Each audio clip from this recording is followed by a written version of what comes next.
Hi Snake, me on Mucko. It's Derived Energy here with a video response to you. In the last screenshot, it says that you said that accelerating our extinction would be equally futile or futile, as you Americans are prone to saying. Now, I would argue as an antinatalist, um, scenario B, in which the timeline between the emergence and extinction of our species is less desirable than scenario A, in which the timeline between X and Y is shorter. So as an antinatalist, I would prefer scenario A to occur rather than scenario B, because the sooner the sooner our species goes extinct, the sooner there will be no deprivation, no suffering, and no futility in the universe.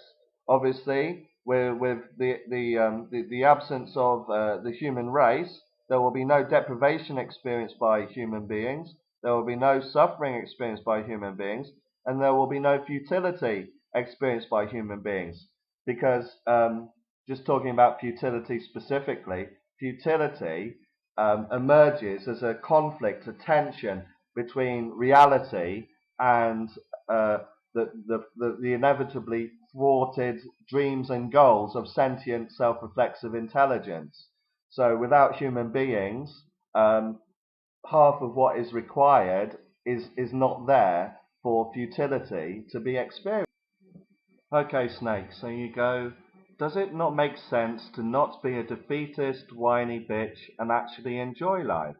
Now, whether one is defeatist or not rests on to what extent, in my opinion, to what extent it is in accordance with SMART, which is an acronym which means specific, measurable, achievable, realistic, and tactics.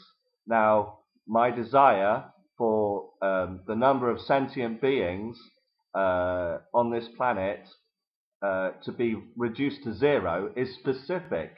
It's extremely specific. Sentient beings equals zero on this planet. The end. It's incredibly specific. Now, if you want to give a goal that's more specific than that, then let's hear it. Measurable. Well, you can measure how close that goal is to being achieved by counting the number of sentient beings on the planet.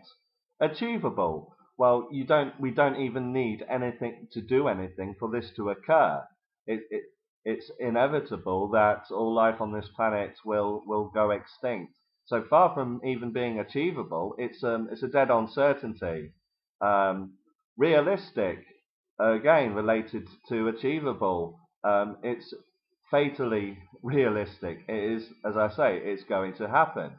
And the last item, tactics. Now, I'd argue that by discussing antinatalism and making it more accessible to the public, I am adding some discourse to the idea that is not written in stone anywhere, that we have to continually perpetuate our species at any cost. And continuing on, you imply that I'm a whiny bitch. This is an emotionally charged word, bitch. It's very derogatory. It's indicative of, thoughts and ideas in your mind being processed through a limbic system, but you're not taking a step back and coldly and rationally analyzing the situation. Now, to whine, it means to complain incessantly in a childlike manner. And I'd argue that I am simply just putting my arguments forward. I'm not adopting a childlike, high-pitched tone to my voice. I'm speaking with reason, I'm speaking with logic, I'm backing up my arguments, and I'm not bringing myself down to your level, i.e. calling the people I'm debating with motherfuckers and bitches. And as for enjoying life, I think that's an unrealistic goal because you are not going to enjoy yourself for your entire life. You know, life is inevitably going to jolly well kick you in the groin intermittently throughout the rest of your life. Um, so a goal could be to enjoy yourself as much as possible, which is certainly a goal that we can all aspire to. But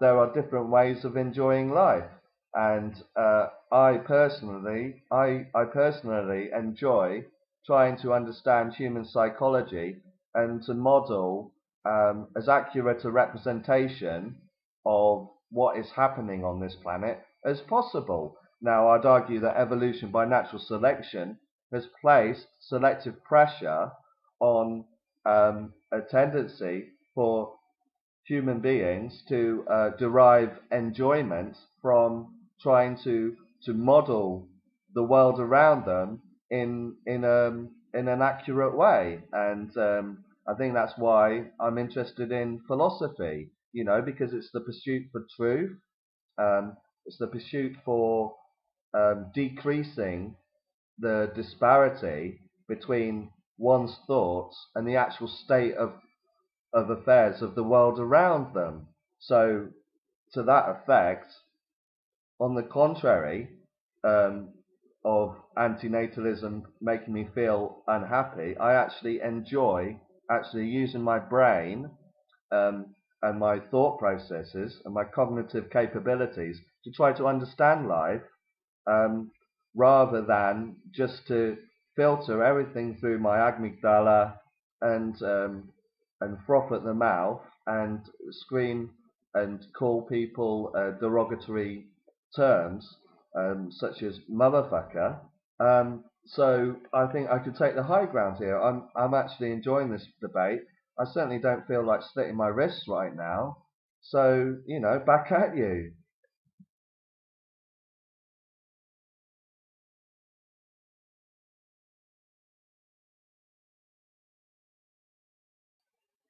It's interesting to note here, Snake, how trite your example of a great life is.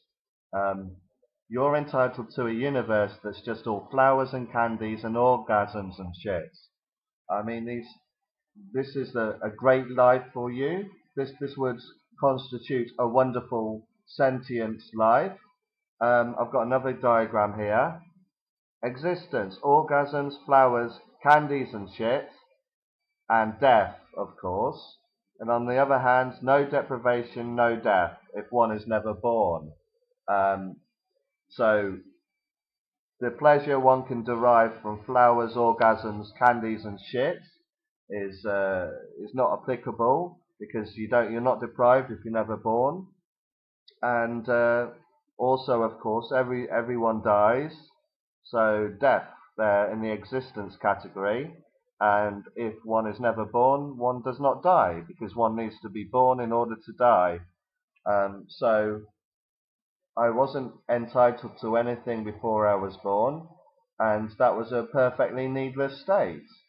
It's if you're entitled to things or feel that you're entitled to things, you're de facto in trouble because you are going to suffer and you are going to die.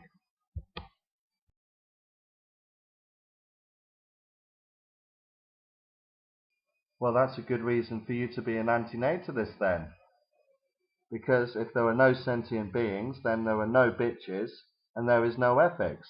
Because it's the human mind, it's a self-reflexive sentient mind that creates ethics when energy and matter is configured in such a way as to manifest a sentience that has ethical thoughts and feelings running through its mind.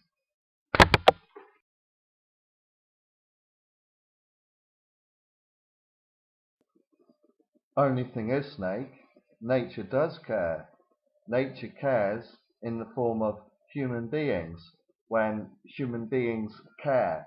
Because you see, human beings are a natural phenomenon. We're not supernatural beings.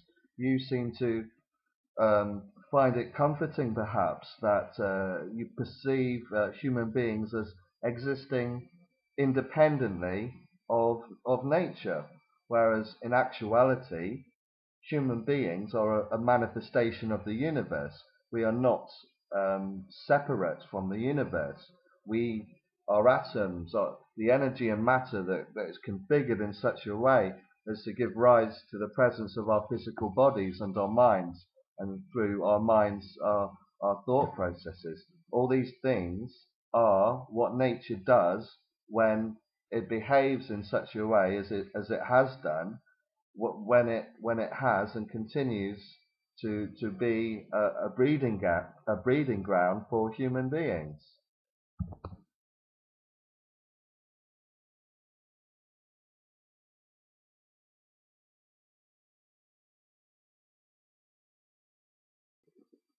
Well, if it truly doesn't matter, Snake, then why, pray tell, are you looking into the camera and shouting obscenities and derogatory insults at people who do not adhere to your philosophical stance on these matters?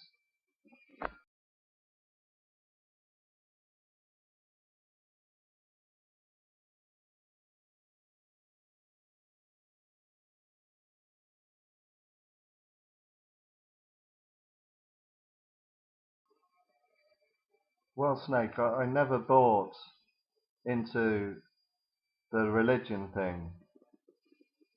I'll repeat, I never ever bought into the religion thing.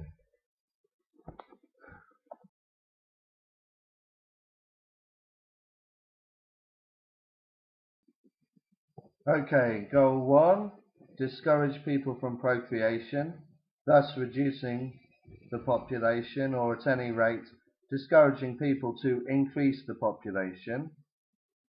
Goal 2, providing a place where antinatalists can come to exchange ideas with one another, so that we don't feel that we're completely living on a planet that is completely full of demented people who think that life is a gift. Goal 3, sharpen our understanding of the human condition and anticipate the future and leave memes on the internet so that future generations will have access to the kinds of issues they are inevitably going to face in the future. And when World War III occurs, antinatalism will start to look a lot more attractive than it currently is.